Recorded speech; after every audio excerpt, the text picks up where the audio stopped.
সালে বলেছিলাম 2017 সালে বলেছিলাম, কলকাতা ধর্মতলার মাটিতে বলেছিলাম, একটা বাবরি মসজিদ যদি ভারতবর্ষের মাটিতে ভাঙা হয়, হাজারো মসজিদ বাংলার মাটিতে, ভারতের মাটিতে তৈরি হবে। ছেড়ে বলি ইনশাআল্লাহ। আমার ভাইয়েরা, আমার বন্ধুরা, আমার আব্বা জানেরা, আজকে বাবরি মসজিদ নিয়ে অনেকেই বিতর্কের মধ্যে জড়িয়ে আছেন। অনেকেই বলছেন হওয়া দরকার, অনেকেই বলছেন না হলেই ভালো। কেন?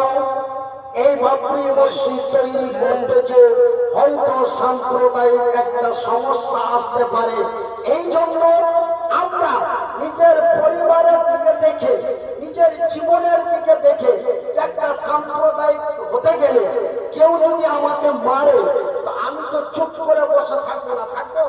তবে আমিও মারবো। আমাকে যদি কেউ মারে, আমি কাউকে মারবো।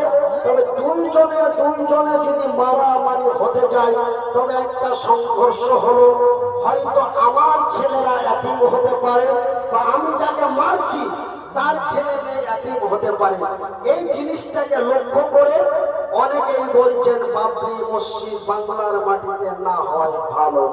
আমার ভাইয়েরা, তবে আমি মনিরুদ্দিন বলছি, আমার ভাইয়েরা, আল্লাহর ঘর যারা বানায়, নবী করিম সাল্লাল্লাহু আলাইহি ওয়াসাল্লাম বলছেন, বুখারী শরীফের সহিহ হাদিস, আল্লাহর রাসূল বলছেন, মান বানা লিল্লাহি মসজিদান বানাল্লাহু লাহু বাইতান ফিল জান্নাত।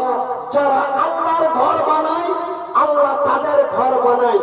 তবে আল্লাহর ঘর বানানো হয় বেলডাঙ্গার মাটিতে, আল্লাহ বান্দার ঘর বানায় তার জান্নাতে। একবার জোরে বলি নারায়ে তাকবীর, আরো জোরে বলি নারায়ে তাকবীর। আচ্ছা, আপনারা কি আল্লাহু আকবার বলতে ভয় পাচ্ছেন? যে আজকে মনিরুদ্দিন ভাইয়ের কথায় সুর মিলিয়ে আল্লাহু আকবার বলতে গেলে হয়তো কালকে হুমায়ুন কবিরের কাছে জবাবদাহি হতে পারে। এই জন্য কি আপনারা আল্লাহু আকবার বলতে ভয় পান?